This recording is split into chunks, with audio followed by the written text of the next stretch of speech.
Meus amigos, sobre a reforma da Previdência, um tema muito relevante que impacta na nossa vida, na vida de todos os brasileiros.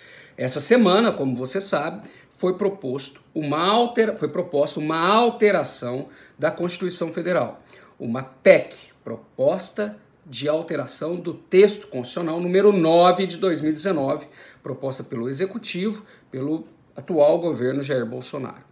E tem várias regras de tempo de contribuição, concessão de benefícios, etc.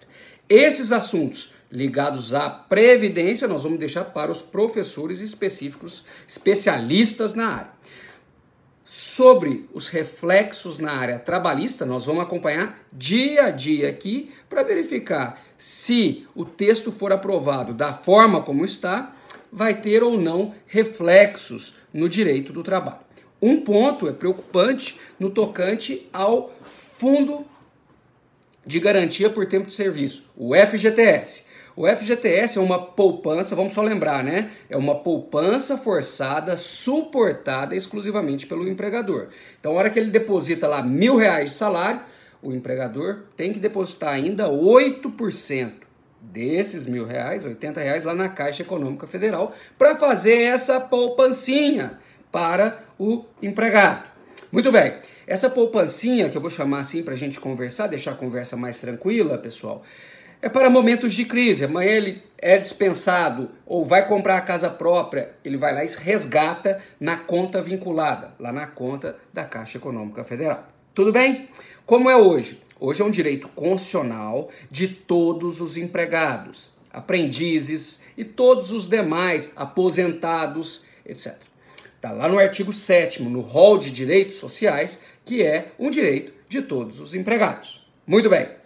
Agora, com a proposta de alteração do texto constitucional, a PEC número 9, essa reforma da Previdência, há a sugestão de retirada do FGTS para os empregados aposentados. Então tá lá no artigo 10, parágrafo 4º, nos comentários aqui embaixo eu transcrevi esse artigo, dê uma olhadinha, que quando for concedida a aposentadoria, cessa os depósitos lá na poupancinha deste empregado aposentado. Tudo bem? Então, para o aposentado, a regra será diferente. Tudo bem? Esse aposentado, preste bastante atenção aqui, amanhã, se ele for dispensado, ele também não terá os 40% de multa do FGTS. Nas dispensas arbitrárias, todos os empregados, além de sacar, ele vai lá e recebe uma multa de 40%. Para os aposentados, se, repito, aprovado da forma como está, ele não receberá. Tudo bem? Podia terminar o vídeo aqui, mas é importante uma reflexão crítica, né? Respeitando todo mundo que pensa de forma diferente. Lembre-se que eu estou tratando do aspecto trabalhista. O previdenciário tem que ser o professor lá da matéria. A Adriana Menezes, o Frederico Amado e tantos outros aí que têm plenas condições de falar sobre isso. Henrique, qual que é o posicionamento crítico sobre o FGTS? O negócio é o seguinte, pessoal.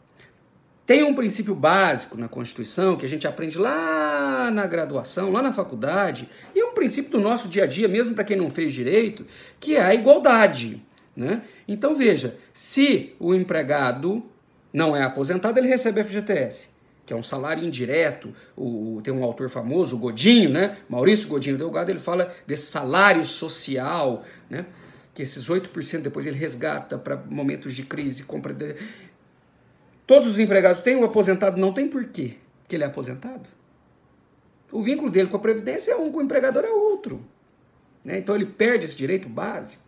Então fere esse princípio básico da igualdade entre os empregados, né? E uma outra coisa, se passar isso, nós precisamos ter em mente que será possível ao aposentado ou aos menores de 18 um tratamento diverso.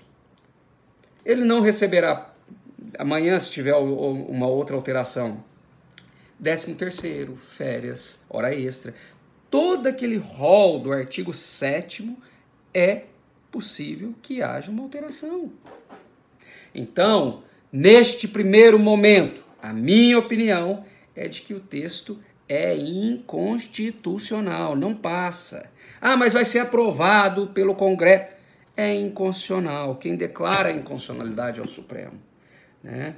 É flagrantemente inconstitucional. Admitir que o empregado aposentado não receba a FGTS é, no futuro, deixar iguais, que são empregados, recebendo direitos diferentes. Tudo bem? Vamos acompanhar o dia a dia, é importante a gente estar sempre ligado, respeitando os posicionamentos em contrários. Na área trabalhista eu vou me manifestar sobre todos os pontos, para você que acompanha aqui. Um abraço, bons estudos!